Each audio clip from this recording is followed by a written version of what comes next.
maybe some milk. And maybe some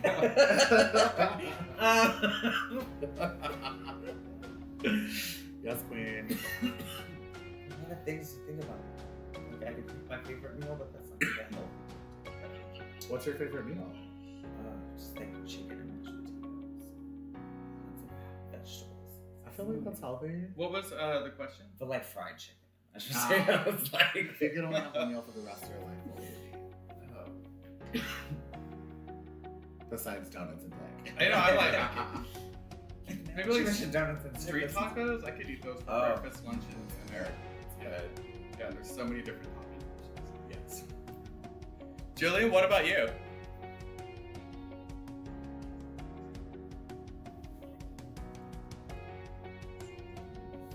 Jillian, what about you? Yeah. And like a hamburger and like a pizza. Just some lettuce. No, I love a good salad bar. I miss like buffets is literally like the thing I miss the most because of the pandemic. I drive past a Golden Corral every day on the way to work, and it's just shut and closed. Yes, I just drive for it every day. I do love a good salad. What are you talking Whole Foods, they're close there. I was saving $40 a day. What do I do that turns you on the most?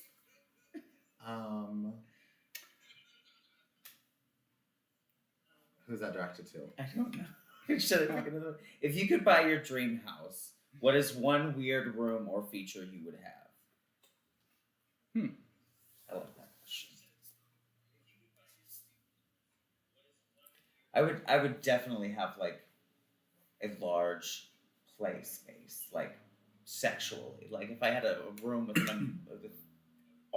house with all the rooms in it, like I would have one of those. Same. Like Same. I don't know if that's weird, but like I think that's kind of. It's like ice cream parlor. But like really no, like if I could Starbucks. have a library, and have like a library, to have a little like I can visit a library. conservatory. But yeah, I definitely have a sex dungeon of a room. I'm not that adventurous. I'm so bored. Like if I had that, it would be for other people. Right? I feel like I'd be a good host. Yeah. I can host. Very much like my house. The question was, if you could buy your dream house, what is one weird room or feature that you have? I'm trying to. Jillian, I'm gonna ask you to answer that one. I'm trying to fix your audio, making sure we can hear you. Oh yeah. Yeah. So if you could buy your dream house, what is one weird room or feature that you would have? I feel like weird puts a lot of pressure on it. Yeah, I have like a long wish list, but something that's weird. I guess it's like if I had all the money in the world and I could just have like any extra room that I wanted to. I feel like it would be like a lot of stuff for my pets. I would have like have you ever seen those houses that have like pet washing stations and stuff? I feel like I saw one of those on HGTV where it was like a shower for the dog. Like your own like grooming like room. a party shower but for pets. I love that. I like that. Especially like when their paws are muddy, like you could wash their feet off. Yeah. Just like that would be so handy. Yeah. I don't let my dog jump on me when I'm like, no, if you've been outside, you're dirty. Like, go bathe yourself, but they don't do that. Well, yeah. Well, I guess they do. Also, why they don't lick me. A party shower, yeah, like a grotto. I just want showers with seating. I just want seating. Yes. That's it. I like really just want seating in the shower. I probably would want one of those like those maze like steam rooms like Steamworks has in Chicago. Yeah. Like, that would be fun. Ooh. I want a sauna I can get lost in. Yeah. Yes. Yeah. Yeah. Except for Well, let's go around and do some introductions while we're thinking about being lost in a sauna. I was thinking about one time that I was there and like they didn't turn the lights on and they were like carrying some like guy out and I'm like, is he dead? Is he okay? You know, you can't do poppers in a hot sauna. Like it just don't mix. Oh, yeah, that sounds crazy. Not safe. And also like I was there like it was like a Monday afternoon because like there's no VCR to clean here. Because why not? Because I had a free Monday afternoon. That's all it was on. So yeah. Well, let's go around and do introductions. I'm Wes with Casey Care. And I'm Ace Wild on Instagram. Follow me. I'm amazing. I'm a beauty advisor and influencer. No, I'm none of those things. Manifest. I'm just some casual corner girl. And we're joined by our host, one of our hosts today. Guest. Hi, I'm Brian, but you can call me Heidi Banks. That's good, because I only know you as Heidi. We also have another special guest today. Yes. Hi, I'm Gillian Chadwick, a professor at Washburn University School of Law. I'm trying to figure out I was like, where are you on my screen? So, Gillian was on with us last week when we were talking about sexual assault awareness and different terms for sexual assault and sort of providing some of that legalese for us, or the understanding about the legal side of sexual assault. And so, continuing that conversation, because this whole month is about sexual assault awareness, we're going to be talking today about like the workplace and what sexual assault is like in the workplace. And you know, when I picture workplace, the first thing that comes to mind is like a cubicle, like an office land, people just sitting at their computers, you know, stuff like that. But there are many types of work, and which is why I'm really glad that we're joined by Heidi. Who? I know. I was thinking of that post you made where you were like, nobody knows my name. And I'm like, oh wait, now I don't know your name. So Heidi is a drag performer and, you know, can talk about that role, you know, and what that looks like. But before we jump headfirst into consent, non-consensual touching and what that looks like, I thought maybe, Gillian, you could start us off with, you know, kind of like what is, you know, things that we should be thinking about when it comes to workplace and sexual assault?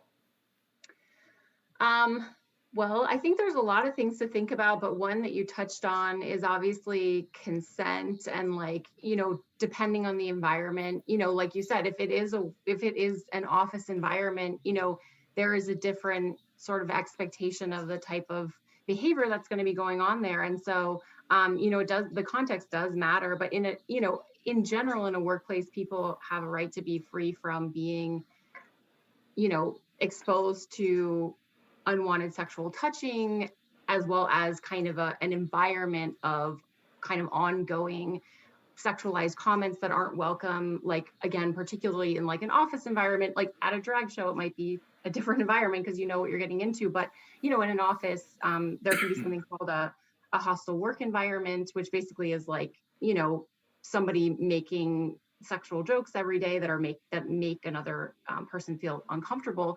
And then there's also a power element too. So it's like the company or the employer, or the boss, the supervisor has more responsibility because there is a power dynamic. And so it's really their responsibility not to perpetuate these like a hostile work environment. So that's the main thing. And then of course, like you also see like, you know, all types of sexual violence occur in the workplace. And again, that comes down to the power dynamics, like particularly in workplaces that are scattered or like, you know, domestic workers, sometimes farm workers, you know, folks who have less power and less access to legal services or resources in order to fight back can find themselves, I think, exposed to a higher level of sexual violence and, you know, all kinds of exploitation. Work. Mm.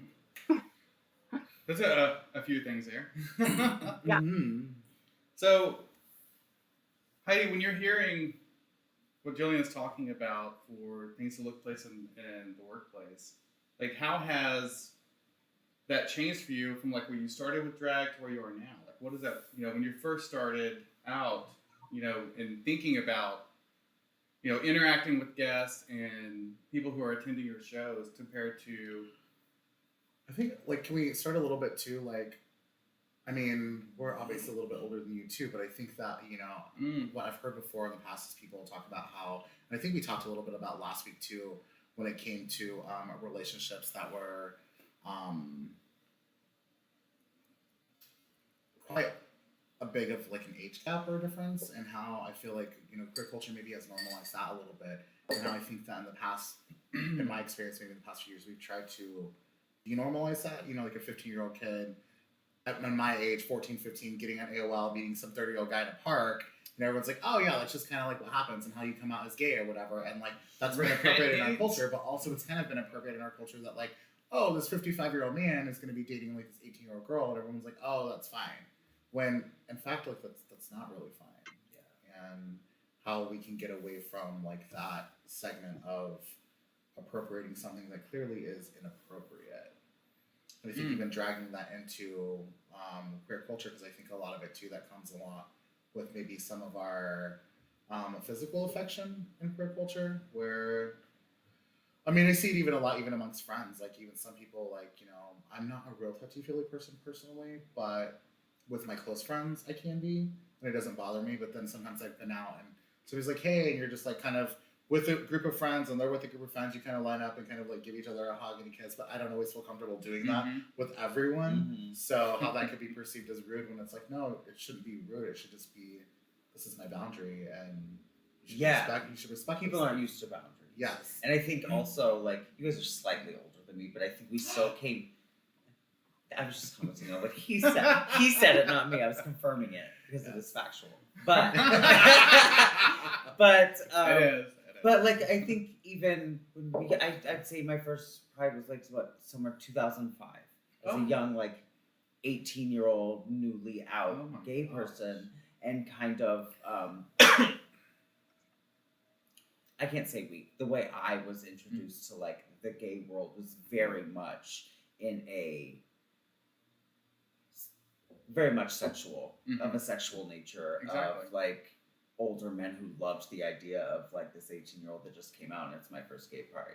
You know what I mean? Yeah. And so that very quickly normalizes things like that for us, because it's literally our it's what we're taught of this new life that we have.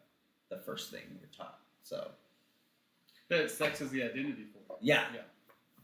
So when you are engaging in, when you started in drag, thinking drag up until March of 2020, before 2010 COVID. Was when I started drag, and even it's different for me.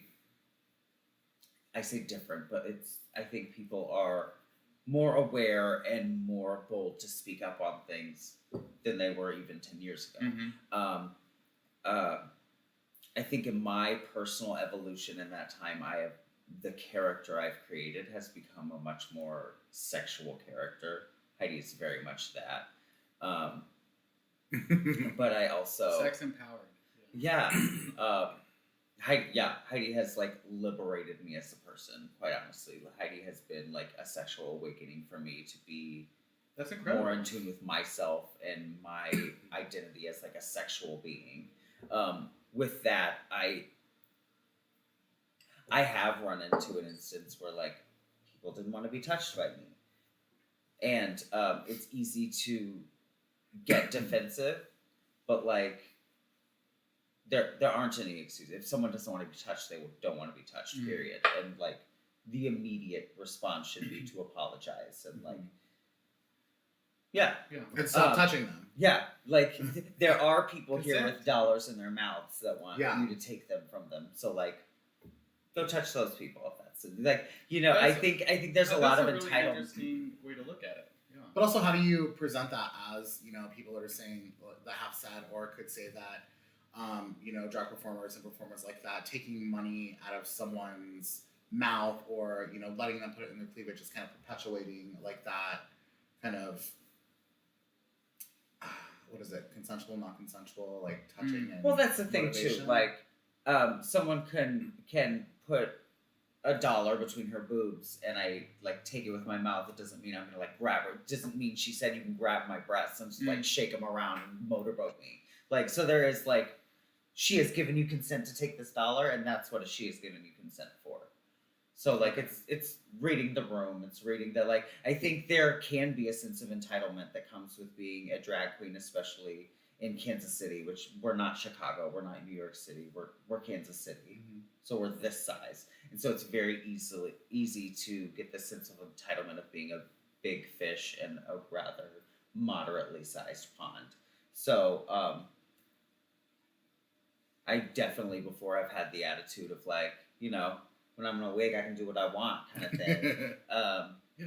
But there is like, but there is a reality to it that like, no, you can't, and like, check yourself and know, like, you know, when people have said that drag queens are big proponents of sexual assault, but I also think there's a difference that when I'm in drag at bare bust and everybody's half naked, that like, I can read that room and not read it very differently than like a Thursday evening at Woody's on the patio having a drink. Like those are two completely different environments. So like, read the room, have some awareness, some self-awareness, and some like, yeah. Well, how has I mean, have you had the opportunity to perform drag during the pandemic? So I imagine that your capacity is limited. But like the performances are a little different, and the way you engage with you know the clientele. You don't really. Yeah. The last time I performed, honestly, was before I left back in August, which was also still very weird. We didn't leave the stage. Right. Yeah, we couldn't take dollars. There's still someone like this week there's still a dollar person that goes around with a bucket. We can go off the stage. We can't take money from people, but we can be in our mask and our face shield and be around the room. So the actual physical interaction like is not there with the audience. So that's very different. It's very different, especially for someone who like loves a good mid-tempo song and just walk around and be cute and take your money in a seductive way. Like I actually have to work and do something. So like you can't just bounce around. Heidi's doing a lot of dance music and wearing a lot of fringe this week to make it look like she's doing something. But no, like so that level of interaction, which honestly, like I feel is going to be weird. Okay, I'm gonna experience that this week, but like being able to go to your table, but like not be able to like do one of these and just like that seems weird. Right? That seems weird. That seems like a big part of what makes performing in drag so much fun. It takes that away, but like it's also not something that we can't get around. Like, I'm good. Like I don't have to touch you. I think that's also something that I'm realizing. Like you don't have to touch people. Like you're realizing, Yeah, you can still do the job and still be impactful without having to engage in that level of, I guess, touching. Yeah. It's hard when there's just a buff ass straight dude sitting in the front with his girlfriend. You just want to like sit in his lap. You want to fuck with him as a drag queen, but like, you know, we'll just wait for this time. Right.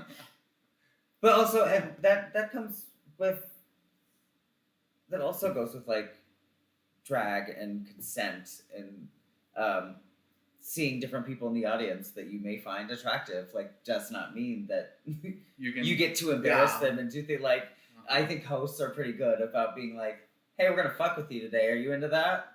Like yes, no, okay, whatever. Like figure it out from there. But like I think more so now. I feel like more so now. When I was younger, like people would still fuck with people, and you can tell. They really did not want to, and I would always think, we've all been 21 at a flow show. We know the kind of shit that like. But I would also think like too. I was like, this person is here and like experiencing this for the first time, whether they're gay or straight or whatever. Like they're clearly not having a good experience, and this is something that they're probably gonna have to work out in therapy in a few years.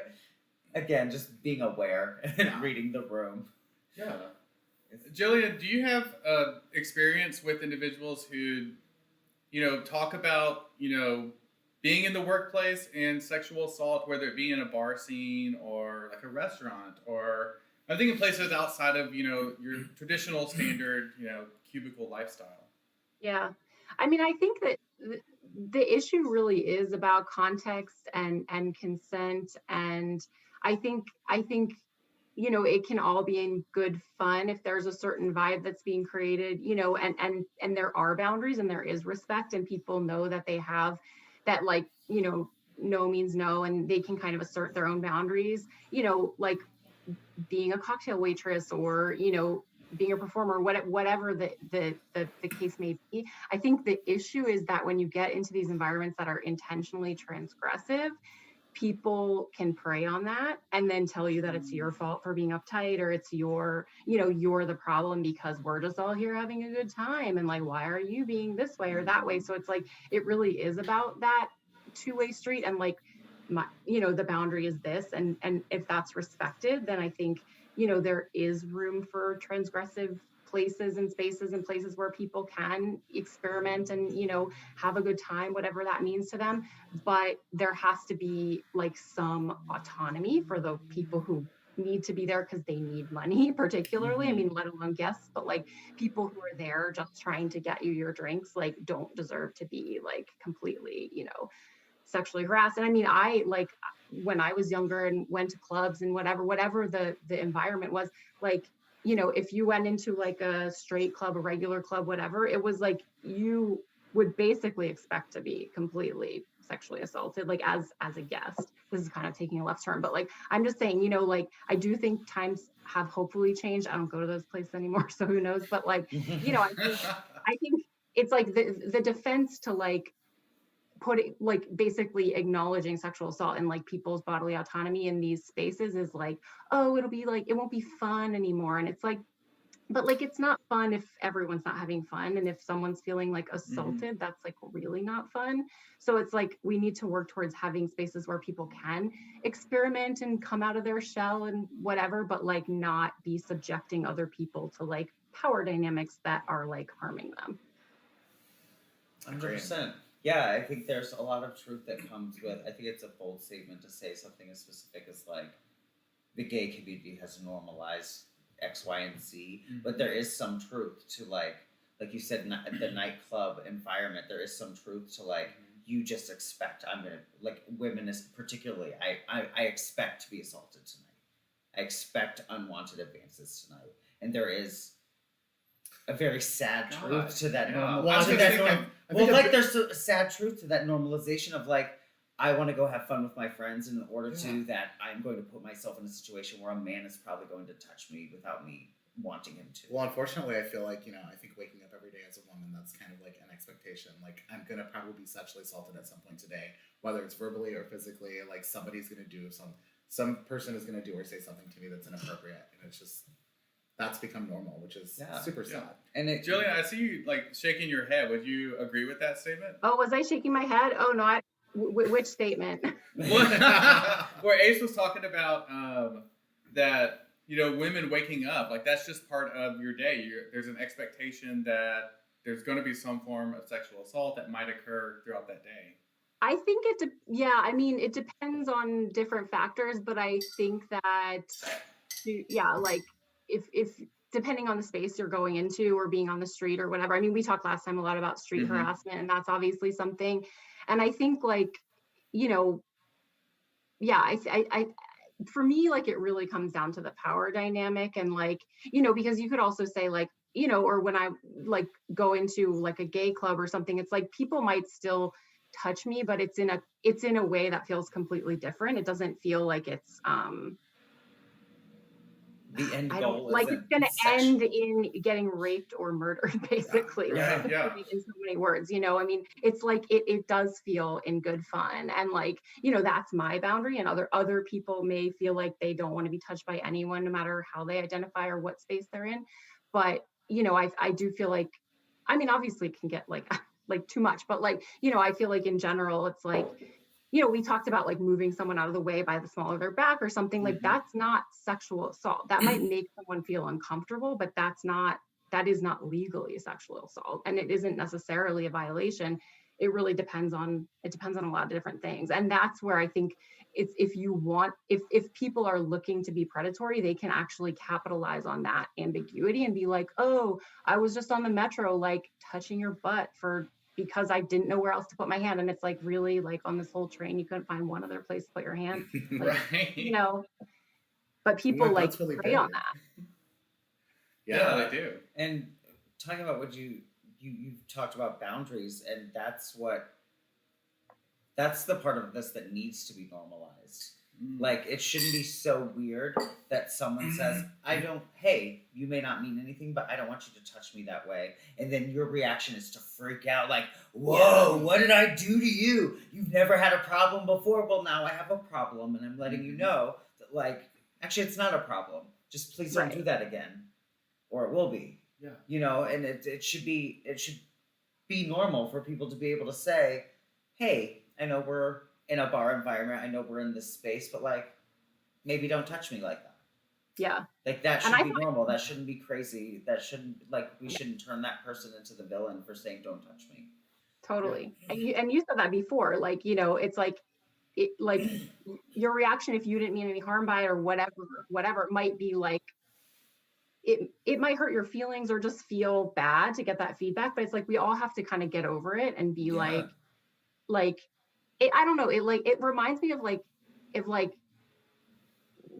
don't know, it's like if somebody gets your name wrong or like your pronouns or something like that, it's like, let's just correct it and move on. Like, we don't have to like stop and have like a big thing about it. Like, we need to normalize people kind of sticking up for themselves and not make a big deal out of it. I like that, sticking up for yourself. You know, that empowerment that comes from being in a safe space or a brave space, you know, and knowing that you can, you know, protect yourself. You know, and I feel, you know, we don't have anybody here with us today that identifies as trans or as a person of color.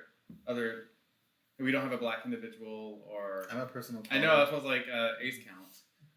I hope I count. You do count. Fuck. No, but we also should mention when we're talking about power dynamics, especially in the workplace, for women, for trans people and people of color, is much more. I think there are also, with people of color specifically, there are cultural things that cultural reasons that maybe you don't speak up about sexual assault, or and power dynamics between men and women, of why women don't say anything immediately, but it's harder for some reason for these groups of people to be able to come forward and be acknowledged and be taken seriously, and we should acknowledge that. So if you wanted to address that any further, we should definitely acknowledge that. Yeah.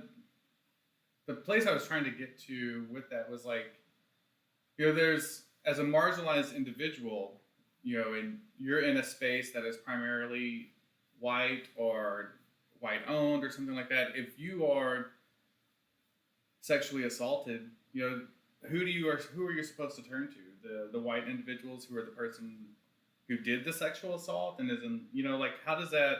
It's hard for that individual to speak up and to have that empowerment within themselves to like say, hey, don't touch me, or I don't like that. Because let's be blunt, and we've recently seen it happen. White people stick up for white people, and it's gonna happen. So as a person of color, or as a as a trans person, any kind of marginalized group in a predominantly white male cis environment, like, it's very hard to, like you said, who do I turn to? The other white man who's gonna like back up his friend. It's so. You turn to your other PSC friends and trans friends, and then you take to social media. I think it's you use whatever means you have, you know, within your capacity that you feel safe in using. And so that could be a social media thing. That could be, you know, they go and talk to the police, or maybe they don't feel comfortable doing that either, so they go and talk to a reporter. I mean, there's ways for people to do that, but I think normalizing that process, that it's okay to tell the person. I think also like normalizing, like, changing your mind. You know, I think last week Gillian talked a lot about, you know, victims and survivors, you know, that like sometimes it might take a day or a week or 2 weeks or a year for them to be able to come back to this trauma and be like, hey, now, like, I want to say something. This was wrong. This wasn't appropriate. I don't feel comfortable. I thought more about this happened, and like, we should normalize that. And I think a big thing too is that, you know, working in the nightlife environment for so long,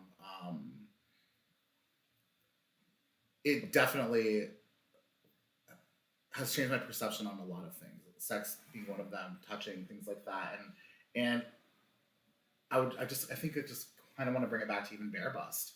our bear cave that we would have at Woody's and stuff, and we would get so busy, you know, and obviously like we're not wearing a lot of clothes because it's really hot and there's like 500 dudes in there and we're trying to get drinks out as fast as we can.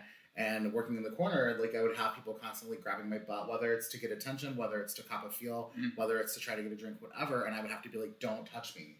And I would have guys be like, well, it was fine like last week. And I was like, yeah, because it was just me and you who were hanging out. Right now I'm busy. And I'm also allowed to change my mind at any point for anybody who touches me, like when it's not appropriate. And right now it's not appropriate. And they're like, what? Like, and it's interesting to see people being like, oh, like you're being so aggressive and so mean and blah, blah, blah. And I'm like, I'm actually just trying to do my job. And like you're hindering that. And it's making me feel even more uncomfortable. And I'm sweaty and I'm gross.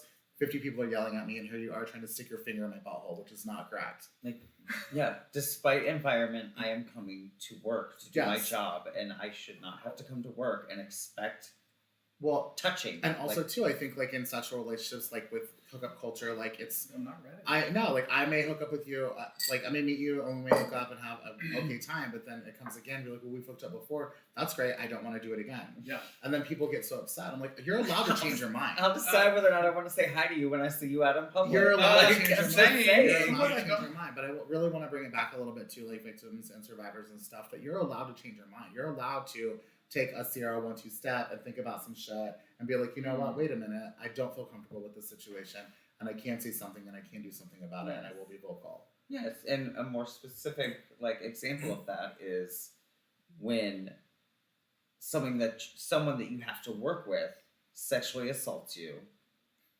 and then messages you to tell you that I'm really sorry this happened. I had no bad intent, and da da da da da. And this person can respond and say, I understand, that's okay, da da da da da, and still feel like they were sexually assaulted. Yeah. There's a power dynamic there Yeah. of someone saying, hey, I'm sorry that I did this to you, but I'm excited to work with you and be your boss. Mm-hmm. Yeah, there's no. Sorry, I mentioned that because it is there's a relevant lack to- of accountability in there, and the displacement of ownership of like who did it wrong and who didn't do it wrong. Well, also like There's a apologizing lot of- for a second.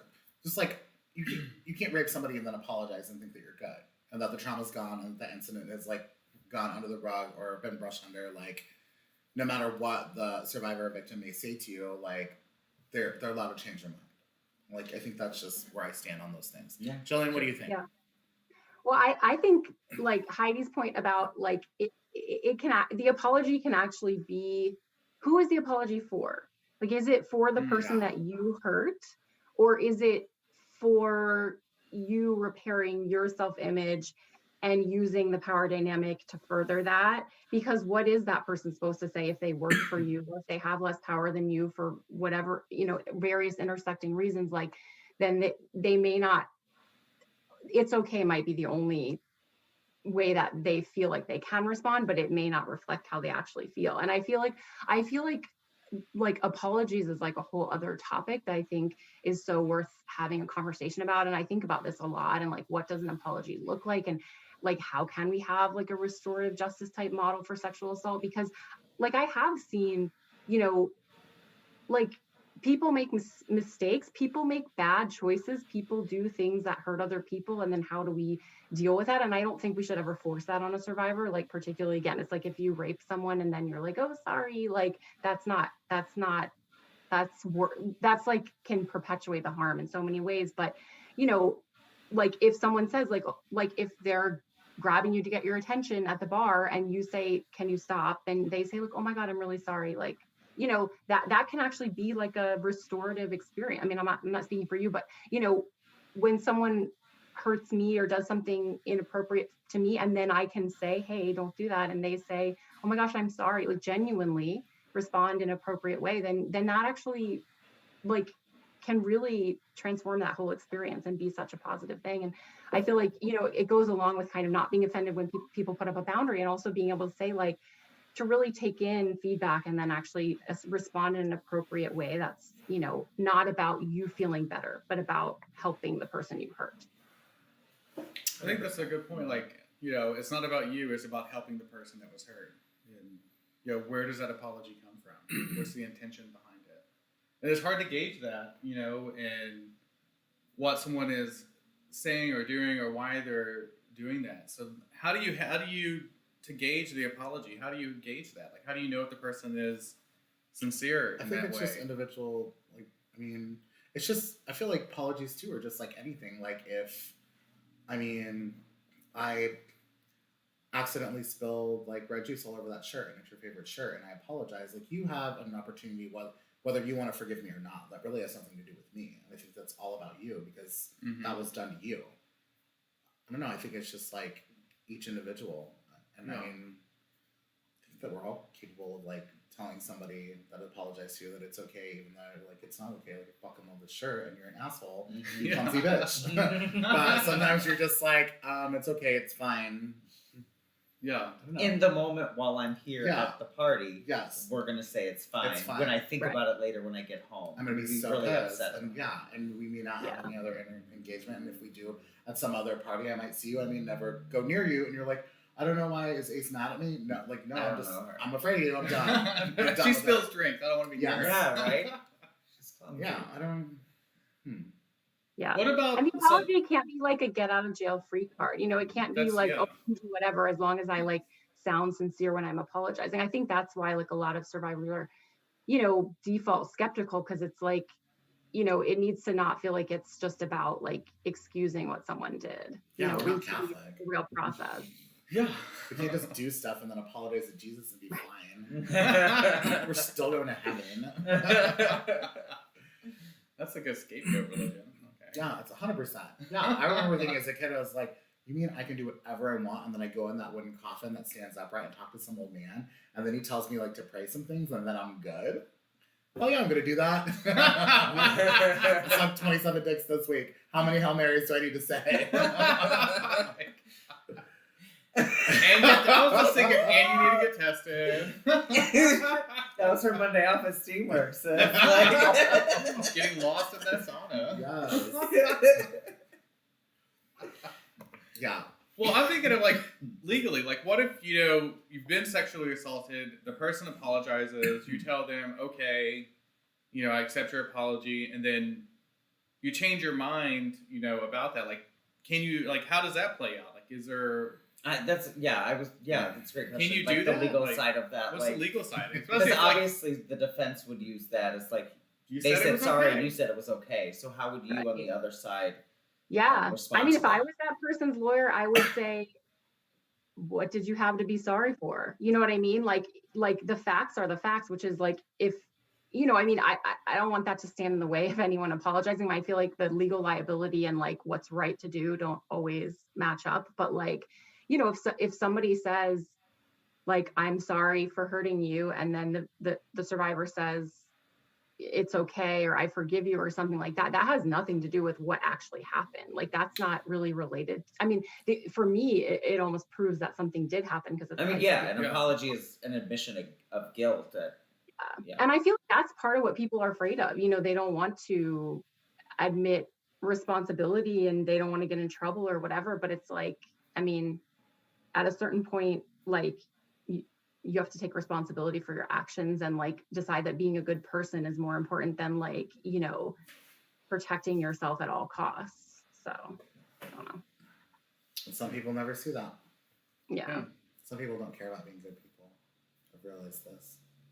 Well, yeah, that's the intention behind what they're doing. But that is the hardest thing to realize. That not everybody has good intentions or wants to be good. Yeah, some people are legitimately just shitty people. Just don't know any better. Yeah.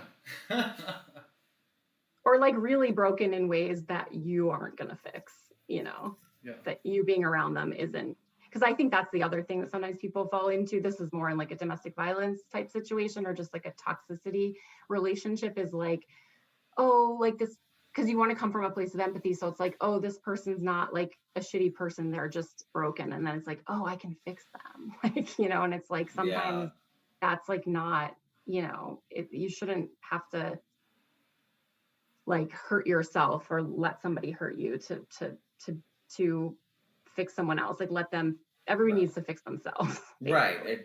Being broken is not an excuse to hurt others. Right. It's like, be an adult, acknowledge your shit. Right. So one of the questions that I wrote down like to ask, which was like weird typing out, is like, how have we normalized sexual assault in the queer community? Like, that whole like normalizing of sexual assault, like it shouldn't be normalized to start with. And I think last week I've always thought that, but I don't think that I've ever really had words to put it in words and stuff. And what Gillian said last week too about some trans community that she's worked with that have been assaulted have kind of, they said like, we don't want this, like we're not going to take this further. We don't want this person, because what is it going to look like for our community? And I think a lot of queer people, especially like in the Midwest too, I know we have like Fred Phelps, Topeka, down the street, like waiting for our queer culture. And I think that was a big proponent with the KCBC thing and the Pride.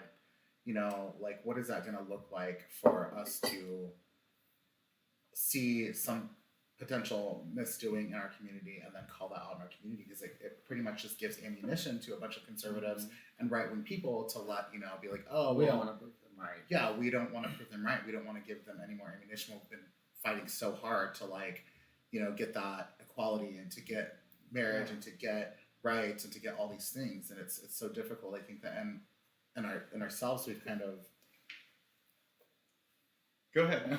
We've kind of like normalized like pushing a lot of things under the rug that we shouldn't, and giving leeway and access to a lot of bad people and a lot of predatory behavior and a lot of things that I just don't think should be allowed. And hopefully this past year with our, I think what they call out culture, which I think that we like to call it's accountability. Accountable. Yeah. Is so sorry you have to be held accountable. Yeah. So sorry you have to be held accountable.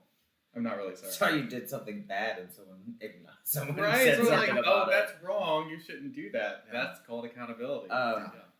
I know it comes down to something as simple as when we see each other, like we hug each other, we kiss each other, and so the response when someone doesn't want a hug or a kiss from you can sometimes be like, well, what's your problem? Like, no, this person just has boundaries, and like, also, I don't fucking know you.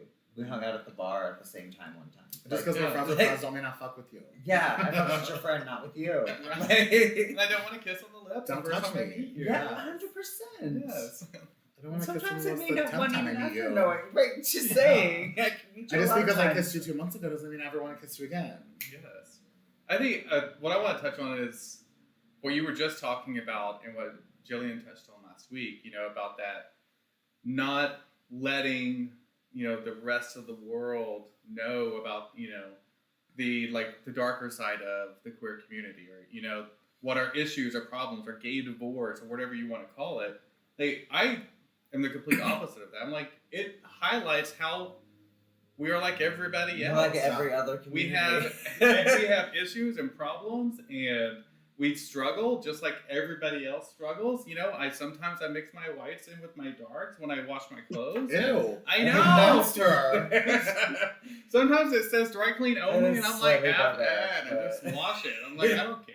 So I'm like, we aren't any different. The only difference is the way that you're viewing the other person. And I think that, like when you were talking about gay marriage and they didn't want to talk about, any other issues that were important for individuals in our community, it's like, you need to talk about that. You need to normalize that conversation so that people can see we are just like everybody else. There's not anything special. I mean, we are special, but that's just part of being queer. You get to see it through a different perspective than those individuals who maybe are clouded in their judgment. What was your original question? I didn't have a question. I was just making. I was making a point that I don't think of it as something that we shouldn't acknowledge or talk about in the community. I think we should highlight the fact that queer people are getting divorces. Now that they're allowed to get marriage with the allowed part. I still have an issue saying but. The same thing with sexual assault. Queer individuals experience sexual assault between ourselves, from ourselves, from our own community, and from outside our community. There's no difference, I feel like. It's just a difference in the way we respond to it and letting other people know about it. Gillian? Totally. I mean, like, it's just, I just see survivors, like, including myself, like, like not necessarily with that particular tie, and like not about being inside the community, but just like if people who've been through something have a tendency to like take on too much responsibility. It's like, you didn't do this, you didn't choose to be this spokesperson or something, and it's like, you don't have to justify someone else's action or say that, like obviously all of us live within this political context or this like social context, and I think that it's important to keep in mind those like dynamics about, like, particularly when it comes to the power piece.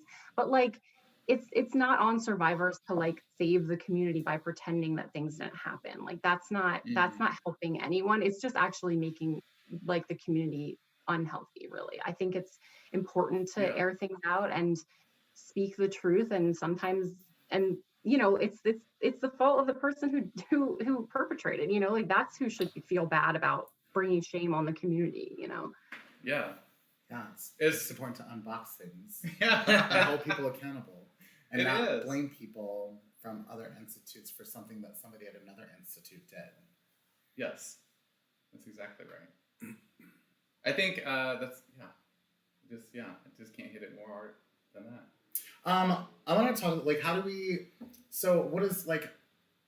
as queer people like come together and like even talk about boundaries and like what that looks like, and how do we set boundaries for things like this? I mean, is that just like individual day to day? Is it something like, how do you talk about that with your friends? How would you go about being like, hey girl, like now that we're having lunch, like can we talk a little bit about boundaries? How do you just bring this up? I think leading into this, but also touching on like what we were talking about before about normalizing certain behaviors and certain things, I think we all have to also acknowledge and think that, be able to accept that someone who is our friend and is good to us can be a shitty person to someone else and do something really wrong to someone else. Yes, totally. So before it's easy for us to want to jump in and defend someone because they're good people to us and good friends to us. That other people can have different experiences with your friend. You're a villain in someone's, no matter how good you are, you will always be a villain in someone else's story. Thankfully. Yes. Yes. So maybe you could say, hey, did you see Unboxed and what they were talking about sexual assault?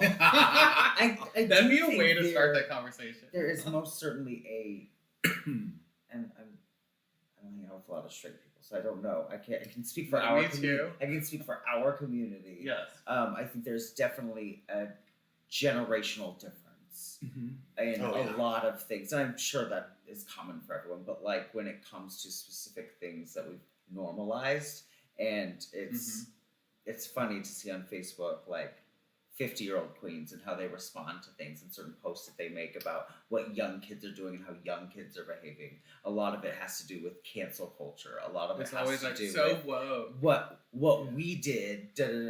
We did it this way, or we like.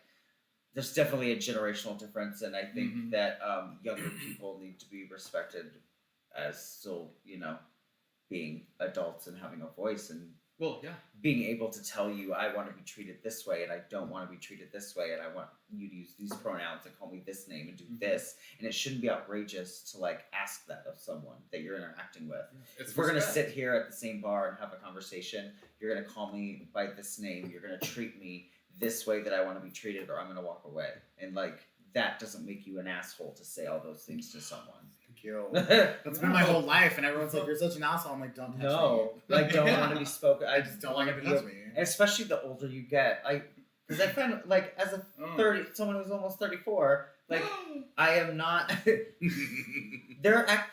actually don't have a lot in common with 24-year-olds. Yeah, it turns out. But like funny thing. like so. Like, there's just, like, I'm noticing, but, like, some of the things... One thing. But there are things that, like, oh, wow, yeah, that was something that, like, was normalized when I came out at 18 and something that I haven't thought about. But, like, you're right, I'm not going to do this, or I'm going to do this for you because that's what you're asking of me. It's not a hard concept to, like, not brush someone off because they're younger. Like, I don't need to listen to your opinion because you haven't lived life. No, bitch, like, quite literally, We walked so these fucking kids could run. Older people, y'all put up with bullshit so that I didn't have to. I got called a faggot every day so that you can like go to school and be as queer as fuck as you want and wear a fucking like crop top and some skinny jeans and parade around like the queen you are. Like, I'm not gonna sit here and hold the younger generation responsible for the bullshit that I had to put up with because they're not putting up with it. I think we can all respect each other. Sorry, I don't know how I got on this, but it just got like with old queens bitching about young kids these days. Like, no, you're exactly right. It comes back to that core tenet of respect, and that's like I will give you that respect of this is how you want to identify. This is how you want to live your truth. I respect you in that. People lived and died for you to have the right to do that, and to take away that right, for me to live through that experience and to say, no, I'm not going to follow your pronouns, or no, I'm not going to acknowledge that you identify the way that you identify it. It doesn't make any sense why you would perpetuate that struggle for those individuals who are just asking for respect and to be identified in how you wish you could have been when you were that age. Yeah. It's just that lack of clarity. Yeah, honestly, I also like, as not a young person, but a younger person, I like, as soon as someone talks to me about like, well, back in my day, I just don't even listen. Like, back in your day, Black people used separate water fountains, so like, I really don't want to have a discussion with you about what you did back in your day. And if you're talking to somebody in their 40s, you're like, so you're talking about in your 30s when you were going to the bar, like it was 10 years ago. Come on, like back in your day. Yeah, like, calm down, whatever. sis. Just say you got fat and move on. And now you don't come out. What is it? Are you? You let yourself go and now you don't come out. Just like say. I feel like this conversation is really pointed right now. I just watched it the other day. 2020 was about self-care, and self-care was food. Damn it! Right? Donut. Order more dick, just donut. You could order everything. You could. Wait, can I say something about like the boundary question and actually 2020 as well? Is like, I think about like, how are people going to reestablish? Because when you were talking about performing like with the shield and this and that, and there's like all these rules, it's like these hyper boundaries almost. So like, where are we going to go from here in terms of like, I feel like a lot of people have been like, what did I talk about this with you guys last week? I don't know. Someone was asking me is like, it's like you almost start to feel like afraid of leaving the house or something. Yeah. It's like we kind of all become so insular. Then how do we like start to socialize again? And it's almost like we can rewrite the rules and have a more like equitable, less, harming way of interacting with each other. But like, what's that going to look like? Yeah, I think it goes with like, I think there's a sense of, I think most of it is COVID. So like, I don't want to come up and hug you right away. But then it's like, keep that same mindset and mentality when you're just out and about, and maybe don't come up and immediately touch me. Like, not for COVID reasons, but just for like personal boundaries, respect reasons. And like, I think slowly integrating however it happens and whenever it happens back into a normalcy, I think this will be helpful to kind of help establish those just general normal boundaries. Yeah. I mean, I think of like, this was yesterday, like with my mask, I was like, there were some people who didn't have their mask on in the store, and I was more thought of like, we are going to move to a space where people aren't wearing their mask anymore. It's not required, when you go into stores. And I was like, I'm probably still going to wear my mask. Like, I spent $500 this year on brand new masks from online, so I'm going to wear them. You better believe. I just ordered a new one. You better believe I'm still going to wear my mask. Yeah. But also that I don't want to breathe your air or be standing right beside you in the line. And, and I'm like, there's all these things now that I'm like, I don't have to do that. I don't have to stand. You don't have to stand close to me. I don't have to breathe your air. All these changes where I'm like, I'm going to maybe keep my mask on and we'll see how this plays out. And if there's no restrictions and I stand next to you and you take offense, then you can go home and order it online because I can stand wherever I want. So take your mask and go home. Just kidding. But I'm sure some people will have that mentality. So I mean, boundaries and establishing rules. Americans hate being inconvenienced. I think of how many other larger countries on a regular basis have always worn masks. Oh, like Asian it's countries, nothing. like overpopulated countries, people just do that Yeah. as a normal As a norm everyday to protect thing, and yourself, just like, and now it comes down to like you're taking away my rights by forcing me to wear a mask, which like I just look at it as we're giving another way to State accessorize. And no tea, no shade. There's some people that need to wear a mask to look I'm better. just saying, you can't come in my store with your nasty toes out either. You gotta have shoes on. So like, it's not crazy to tell you to cover your face. Sure. I've been actually wanting to tell you since 2017 to cover your face, Oh, but me? now I have an actual reason to be like, cover your face, sis. I think I guess I just really been thinking right now a little bit too about these boundaries and things that have been happening. I think that I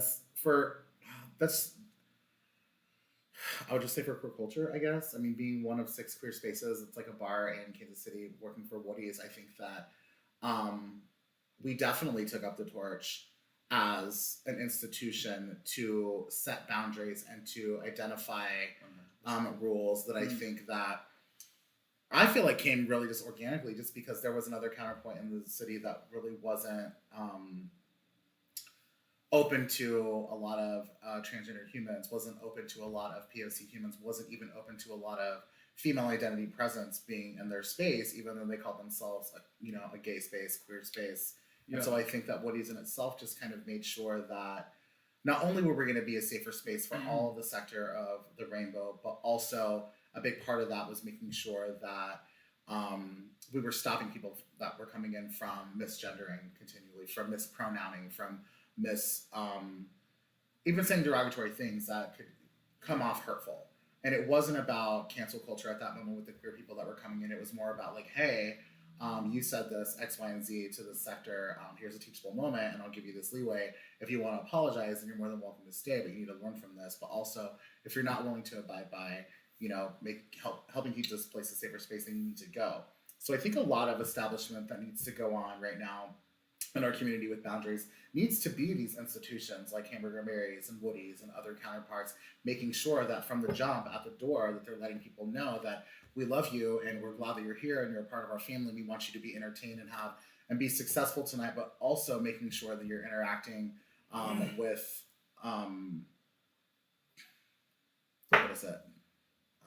behaving correctly, being polite, being respectful in everything that you do. But also here's a little guideline. You don't misgender people. You don't grab someone's boobs, whether they are fake or whether they are real. You don't ask people certain questions about their genitals. You don't pull people's hair. You don't grab people's jewelry. You do all these things so that we can all have a really good time, but also that you can understand that this person that's performing for you isn't just a performer, but they're also a person. And they're here to entertain you just as much as you're to be entertained, but also it goes both ways. They will only entertain at full capacity if they feel safe and comfortable. And you'll only have a really, really good time if you're making sure that they feel safe and comfortable as well. Because if they're not, we're going to make sure that you are uncomfortable and you leave. Yeah. So, conversations like this are really great. Conversations with your friends are really great. Having that knowledge and stuff. But I don't know, I really do think it's up to institutions in our community to really set those boundaries a little bit and actually enforce them. And it doesn't have to be a one and done. There can be teachable moments, and I wish that more people would take up that stance, especially because it's the people that are in power right now that have that dynamic to control a narrative. That it's so easy to control a narrative to make people feel safe than to do nothing at all. Yeah, and as a private business or entity, you have everything within your power to establish guidelines and rules for engagement, when people are in your establishment. So those are all things that, a business can do for sure. Yeah, Woody's always been at the forefront of that, and I don't think it's a coincidence that Woody's, both in staff and clientele, is generationally younger than everywhere else in the city. I think, and with Kiki running shit over at Missy's and having a lot more to say, you can see in 2020, Missy's has been a lot more vocal about the Black Lives Matter movement with like trans lives, and I don't think that is. I think 100% it's because there's a younger person and Kiki is in there, and you guys have done that with Woody's, and I think that's where we get back into the talk of like old gays lived a certain life a certain way, and or maybe a little more hesitant for change, or like or not realizing that like the if it doesn't involve me, then I won't get involved kind of narrative doesn't work anymore. Like, That you need to is be, it. you have a responsibility. I know we talked earlier about like the responsibility that fell on you, but like there is a sense of responsibility as like an owner of a queer space. My baby B Queen called it out. Like, I want to hear you say Black Lives Matter. I want to hear you say that Black trans lives matter. I want to hear it from your mouth. And by that I mean on your page. Like, I want to see it from you. Like, you need to be at the forefront of acknowledging things. And you know what? A lot of people would say like it's just for show, and so what? In certain cases, so what? It's fucking for show. Like, Target wants to be fun for gay pride, it might be for show, so fucking what? Yeah, they set their little. They're saying the words. People Fine. with power are saying the words and saying the right things, no matter their intent, whether it's to make money or whatever. Who gives a fuck? We want you to say the right things. We want you to acknowledge Black Lives Matter. Acknowledge our trans brothers and sisters. Like, just say it. We just want. Yeah, to our sexual assault's wrong. Yeah. And that we don't allow that in our establishment. Or Yes. we follow up on those claims, as opposed to just letting it, Yes. fall on deaf ears or something It's like hard that. to believe that someone that you love and care about can do something so terrible, but guess what? It's possible, and they can do something that terrible. So Everyone's capable of that. Yeah. I mean, also, America does love a good redemption story, and I am all for teachable moments, but I think, you do have to acknowledge the things that you did wrong in order for you to move forward. yeah, in order for you to be given a second chance, you have to first say, I fucked up, and acknowledge that and take responsibility Where for can I that. grow from Because this? that right away just tells me that you aren't willing to change your behavior and learn from this, so your sorry means nothing. I'm just thinking about all the times, too, that, like, I sexually assaulted someone. Oh, I know. You know, 100%.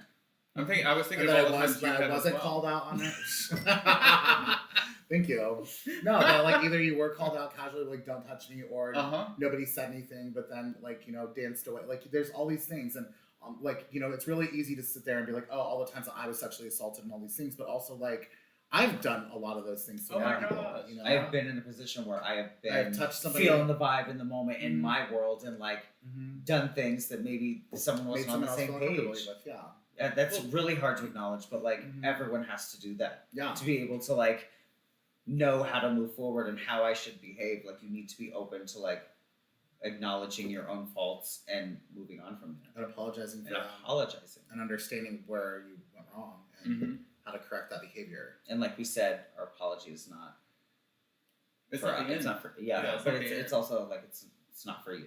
Like, if you want to apologize and like you genuinely feel bad for what you did, and you want someone to know that you feel bad for what you did, and all you could do is like relay that information, and they do with it what they will.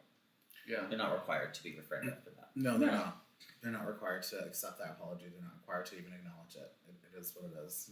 Yeah, but there is some sort of selfishness to an apology that can help you to acknowledge behaviors and change. Yeah, like that closure that a person may need to like seal the deal of like, okay, I'm good. I don't have to engage anymore. Yeah, I really wish that our institutes would be a little bit more forward in helping set the tone and the boundaries and the narrative to like things that are right, and not just like you said, like if it doesn't involve me, then I don't need to get involved in it. I mean, the point is like if you are a place that wants to be and is supposed to be for a community, then everything that happens in the community involves you. Yeah, and you should be making steps to like make that community better. And if there's one thing that I've learned over the past few years with Woody's is that you can still make a lot of money and be profitable as a business and still use your power dynamic to help your own community to move forward in progression and strengthen it. It's all choices. It doesn't have to be one or the other. And I think in my experience with some past institutions that I've worked with across the country, like money was always bottom line and that was it. And I'm like, you can do both. You don't have to just do one. Yeah. And I think a lot of queer people, especially in the Midwest, look to these institutions that come from small town America as like, oh, I can't wait till I'm 21 so I can go to this place or do this or go to Missy B's or go to Hamburger Mary's. And this is like a beacon to them. And then it just really sucks when they finally turn 21 and they go to one of these institutions and they get sexually assaulted or something happens to them and the institution doesn't support them. And it definitely leaves like a bad taste or a very, That's very a really good sad point. narrative for them Yeah. because they've kind of idolized it because they haven't been able to be themselves in small town America. They've had to muffle or stifle or quiet themselves, and they feel like this is a place I can be free. And then they get there, and it's just bells and whistles and not the real magic that they were looking for. Yeah. That's sad. Yeah. Just sitting with me there for a minute. Yeah. Jillian, do you have any thoughts? I just agree. I realize that sound like I said I disagree. I just agree that institutions really matter, and institutional leadership is really, really, really important because, not every matter is going to get resolved like with the police or whatever, like we need to have ways of setting tones and boundaries and having accountability processes like in our communities, whatever our communities look like, whether that's like your friend group, your family, the bar that you hang out at, like the school that you go to, whatever. And those, I work in education. And so, like the Title IX accountability process and stuff is like a whole world, and it's really complicated. It could be a whole other topic, but I just think it's really, institutions have a lot of power. Like, and I think the kind of pronoun example is a really good one. Like, I think, if we just say this is what we're doing, like we're all putting our pronouns in our signature block or something, like that's what we're doing, then it creates an environment where then the people who believe in that don't have to sit in their offices by themselves and be like, what should I do? How can I show that I support people? Blah, blah, blah. And it's this patchwork where people feel like, oh, I'm safe with this person, but I'm not safe with that person. Like there needs to be like across the board, these are our values as an institution. And like, they're not really negotiable. Like, and I also completely agree with Wes's point that like, just because someone was nice to you doesn't mean that they aren't capable of doing something wrong, because that's obviously, no one is 100% one thing, even the most, hardened, criminals or whatever, people who really, really harm other people, like have family members and have, people that they have been kind to in their lives. Like, it's just, we all contain multitudes, and you can't sum someone up just based on one experience or one, facet of their life or their relationships or something like that. So that's my 2 cents. Yeah, that's a really good point. You can't, you're not defined by that moment, but the way you respond to that moment does sort of define you, maybe in a way. Like your Totally. lack of follow-up or your lack of engagement or, the complete dismissal of the person or the act. I can see that as like a defining moment or defining that individual. Yeah, I think that's a great point. You really are defined by how you respond to your mistakes. Everybody makes mistakes or does things wrong, but you can kind of tell whether it was a mistake or someone's just a bad person by how they respond to it. Yeah. Yeah. Jeffree Star's proven that. Very right. Yeah. Jeffree Star and James Charles have showed you how to not make an apology video. Over Yeah, and totally. over. Yeah, sometimes it's like, I don't know what happened in that situation, but I do know the way you're reacting to it is wild. And now I have a right. what's going on. Or not. It's also like, there's only so much that comes with an apology. If you really are sorry and you don't want people to view you a certain way, then it's a lot of what comes after the apology, like a visible change in behavior that people can see and acknowledge. Like, that's really what's important when it comes down to like, I made a mistake, I did this, and I'm very sorry. It was to like, not to say prove it, because like you really don't have to, that's up to you, but like in this case, like, prove it.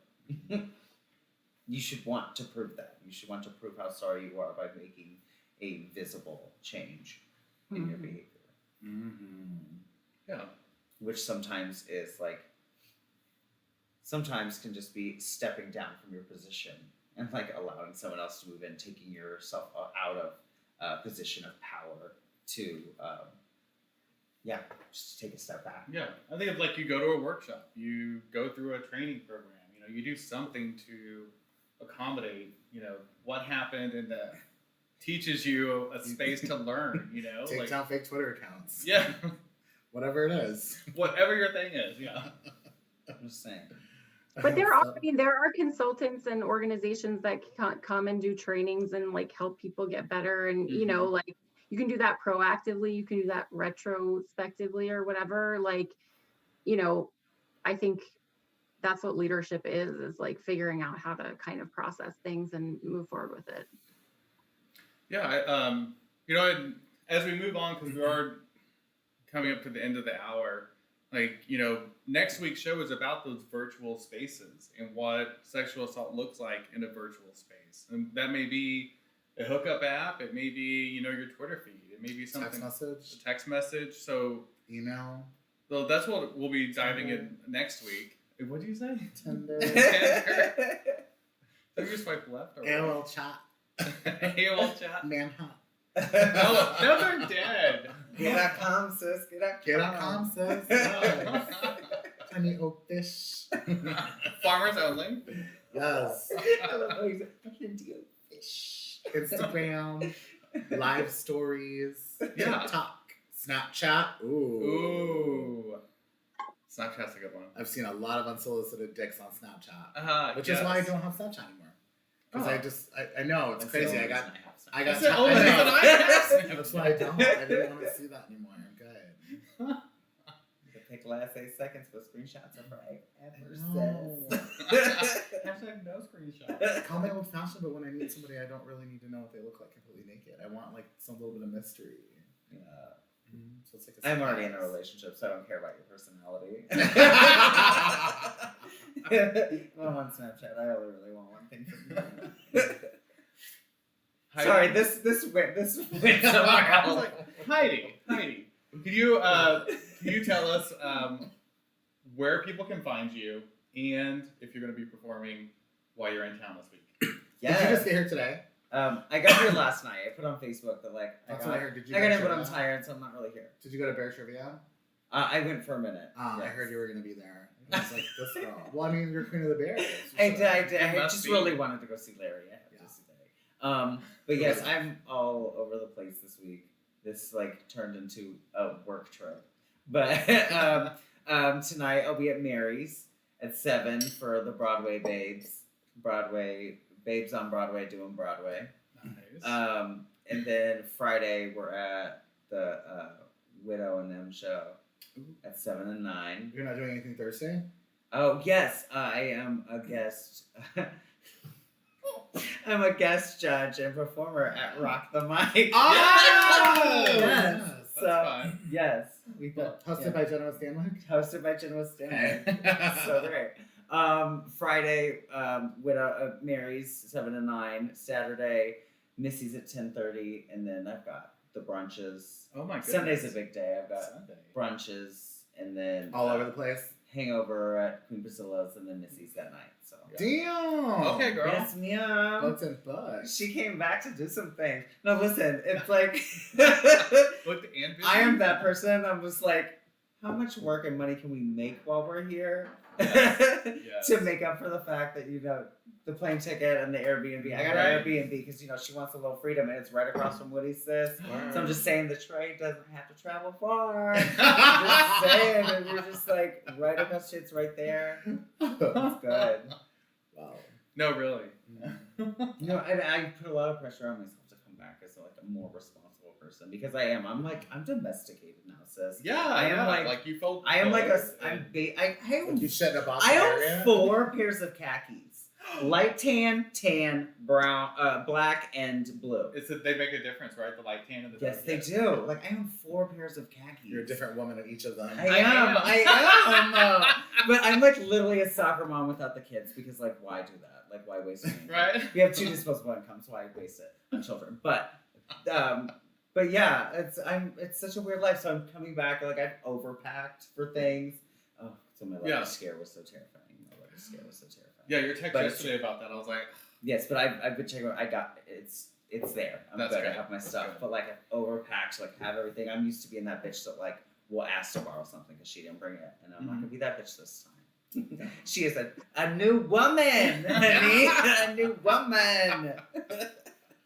But no, I am all over the place and super busy.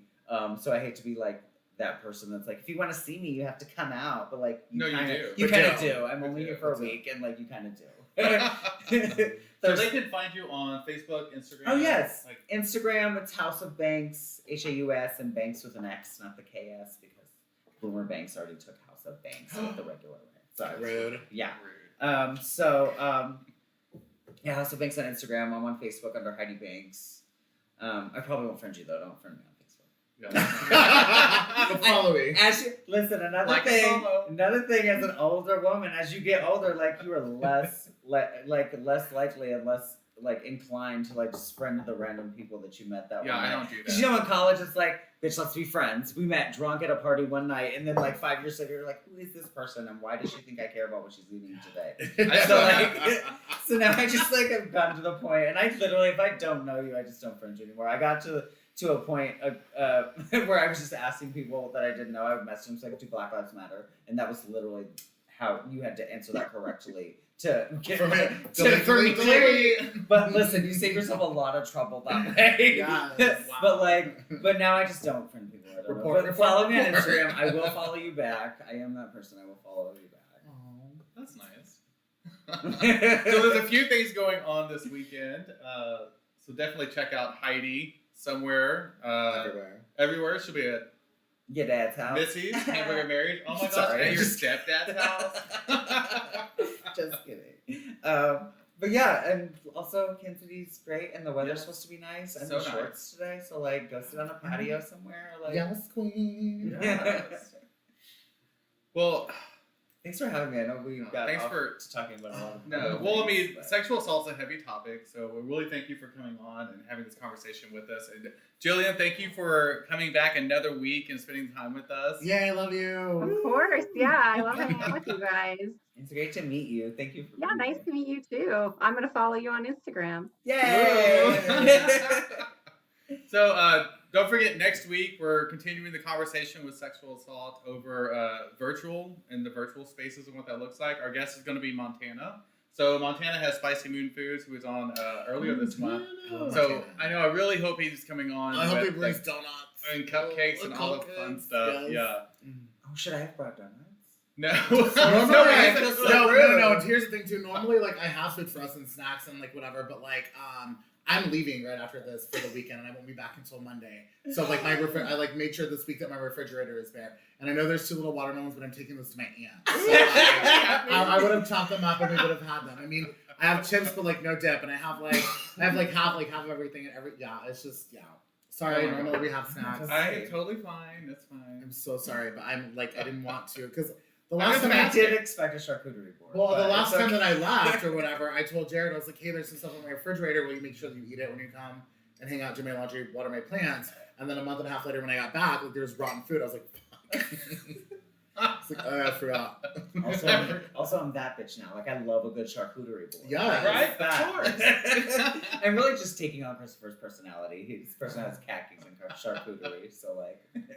This is like single white female. Stealing identity. I'm like we're becoming those gays that like we hate because they look like each other. They date like someone that looks like it that. always happens. We didn't start So looking like bye. each other, but like leaving. Bye. Sorry. Thanks for watching, We're just like everyone. Jillian. Thanks for watching, everyone. Okay, is Unboxed. Are we done? Oh, We're still yeah, live? we're still live. Oh, we Nobody are? knows that we're live. Okay, sis. So we're not live?